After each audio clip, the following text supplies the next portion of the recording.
The Soviet Union, a country with a way of life so strange and fascinating, it almost feels like another world. Have you ever wondered how its economy managed to keep going for so long without it collapsing?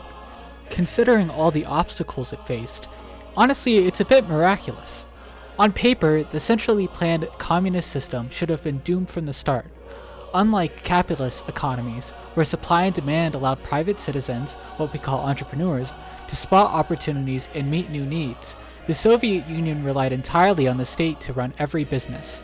That meant one massive, tangled web of bureaucracy and logistics, where innovation moved at a snail's pace and popular goods were always in short supply. And yet, somehow, the Soviet Union lasted for 69 years. So here's the question.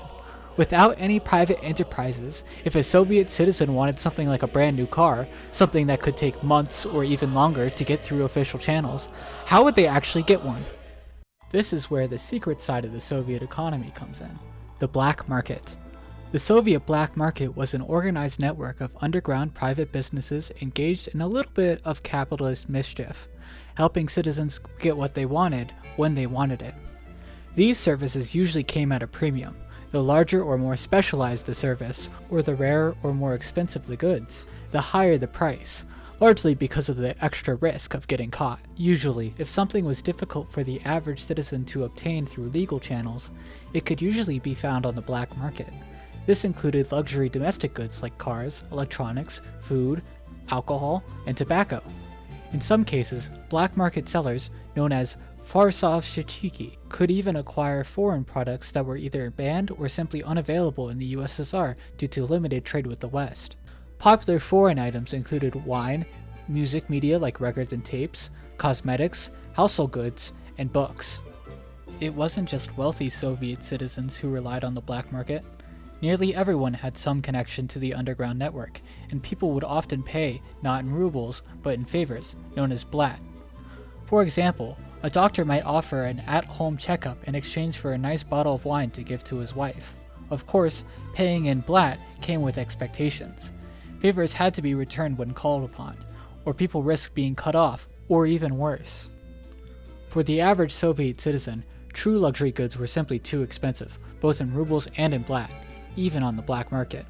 Instead, the vast majority of transactions involved surprisingly small, everyday items that were just hard to come by, with the most notable examples being light bulbs and gasoline. While there were several ways to obtain black market goods, such as smuggling, some methods were, frankly, pretty blatant. Sometimes they just stole them from work. See, while it may be difficult to buy a light bulb from a store due to shortages, state-owned businesses had no such problem. That's because they were given priority access to basic goods needed to operate. After all, you can't run a factory in the dark. So whenever a light bulb went out on the machine room floor, the manager would immediately place an order for a replacement, which would arrive as quickly as possible as to prevent downtime. The workers knew this and came up with a clever workaround. They would take a broken light bulb they got from home or found in the trash and swap it with a working one from their workplace. Then, they'd walk off with the good light bulb and sell it, while the manager assumed it had simply burned out naturally. This practice became so widespread that it turned into the easiest way to get a functional light bulb. In fact, broken light bulbs themselves were often sold on the black market because they were cheaper and could be easily exchanged for working ones later. Gasoline was another popular target for theft for the same basic reason. James Miller, a former professor at George Washington University, recalled one incident he witnessed while living in Moscow as an exchange student. He described watching the process unfold right outside of his apartment. From any apartment overlooking garages for private automobiles, one periodically witnesses the arrival of official cars and trucks, from which petrol is siphoned into private vehicles. I witnessed such activities from my kitchen window in 1979, and as the number of chauffeured limousines arriving each morning before my building clearly indicated, so could many high Soviet officials, including academics, party members, and high-ranking police and military officers who also lived in the building. At the end of the day, the state vehicles would return to their garages, and the missing fuel would simply be written off by the state.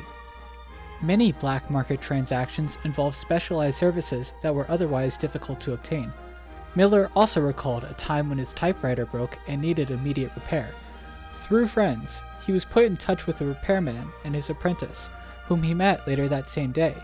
They fixed the typewriter quickly and charged what Miller described as a reasonable fee. Although the repairman worked for the state during the day, he regularly took side jobs after hours and kept the cash for himself. The transaction was illegal, but the man was providing a service the state simply wasn't. That, more than anything, helps explain why most Black Party activity wasn't seen as necessarily morally wrong by the general public. But domestic goods and services were only one half of the expansive underground Soviet market. The other half revolved around foreign goods, which were highly coveted. Simply owning foreign items was usually not a crime, unless they were stolen or explicitly banned by the state. By far the most popular category of foreign goods was clothing. The biggest consumers of foreign fashion were the Stiliagi, members of a Soviet youth counterculture that emerged in the 50s and 60s. In many ways, they were the Soviet equivalent of American hipsters from the same era. The Stiliagi were fascinated with the outside world, colloquially referred to as the Zagraniya, and they expressed that fascination through the way they dressed. Their fashion choices also served as a quiet protest against what they saw as a failing Soviet system. Sometimes they made their own imitation clothing inspired by Western styles, but for wealthier Stiliagi, the black market offered access to the real deal. But one article of clothing, a near universal symbol of Western fashion and decadence, quickly emerged as the most popular black market item: the blue jean. In the 1950s and 60s, American youth began adopting denim jeans as their primary pant of choice, meaning that nearly all Western media, from magazines to movies, featured characters wearing them. As a result, blue jeans became highly sought after by the Stiliagi. The USSR, however, refused to mass import jeans from the West precisely because of their cultural associations, and cotton rationing meant that not even the most skilled Soviet tailors could produce real denim themselves. So how did the Farsovtchiki actually get their hands on blue jeans to sell? And both of them would cost consumers a pretty penny. They were mail shipments and tourism. Because Germany was divided, many people on the Soviet side still had direct connections to family and friends in West Germany. They could ask contacts in the West to mail them blue jeans and other high-demand imported goods. This was usually done on a small scale, since large packages would be classified as imports rather than personal mail, and therefore deemed illegal. In addition, the amount of mail East German citizens could receive from West Germany was limited to curb Western influence.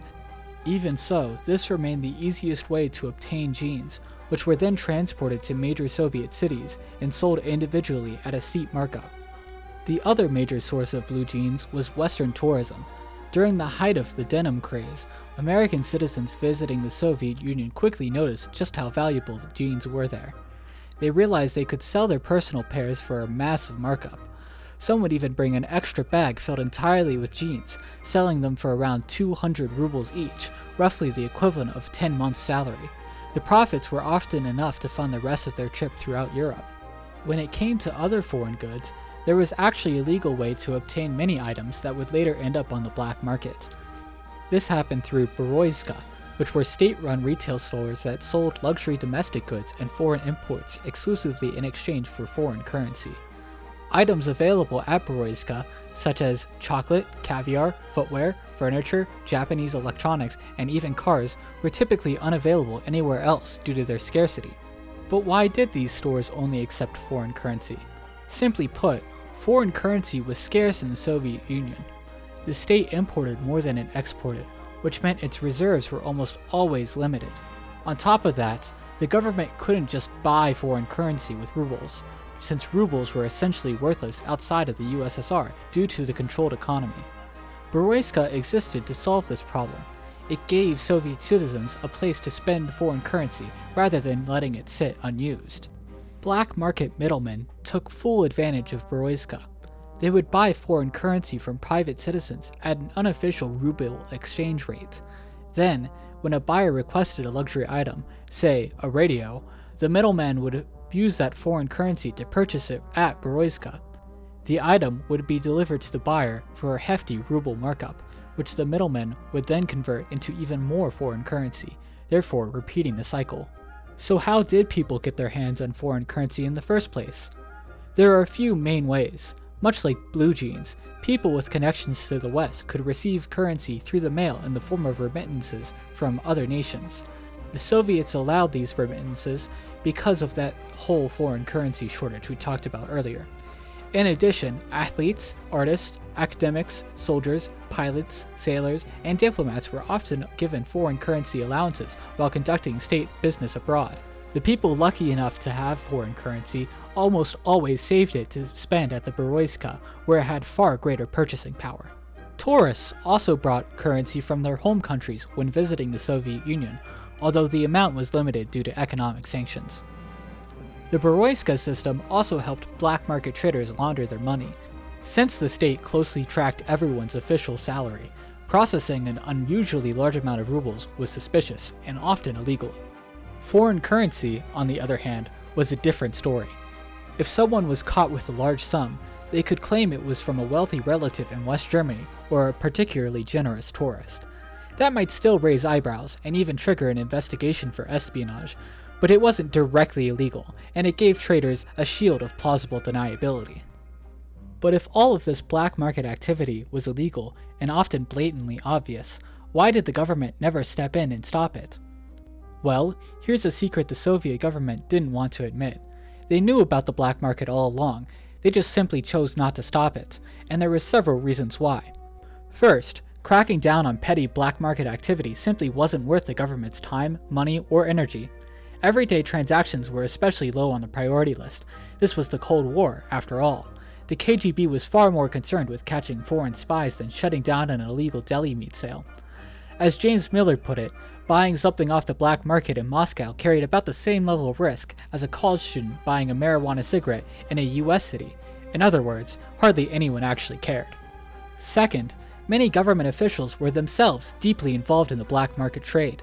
In fact, party elites were among its biggest players precisely because they could offer exclusive political favors. They sold blat in the form of job appointments, interference in criminal cases, or even policy changes, in exchange for luxury goods and other favors. The black market was extremely profitable for them, so they had little incentive to crack down on a system that benefited them so directly.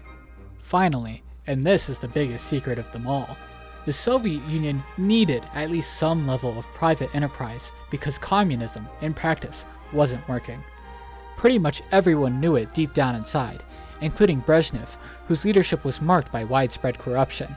The central economy simply could not keep up with the needs and wants of the population, and the black market stepped in to fill the gaps the state couldn't reach. While most luxury black market goods were still far out of reach for the average lad, they were easily accessible to the more powerful elite, and that was all that really mattered. Ironically, Soviet communism had promised to strip power and wealth from the bourgeoisie, yet within just a few decades, it had recreated them almost entirely. So, what's the takeaway from all this? The Soviet Union, with its grand promises of equality and central planning, was built on an economic system that could barely keep up with its own citizens' needs. Yet, thanks to the ingenuity, resourcefulness, and sometimes outright audacity of some ordinary people and the willing participation of some elites, the black market quietly fixed the system itself. It wasn't just a side hustle, it was a lifeline. From light bulbs to blue jeans, from typewriter repairs to foreign electronics, the underground economy kept life moving when the official system couldn't. And here is the ultimate irony. A state founded to eliminate private enterprises and the power of the bourgeoisie ended up depending on it, sometimes in ways that the government itself could barely control. In the end, the Soviet black market wasn't just about breaking the rules. It was about survival, adaptation, and a little bit of capitalism sneaking through the cracks of communism. Proof that even the most rigid systems could not stifle human creativity and desire.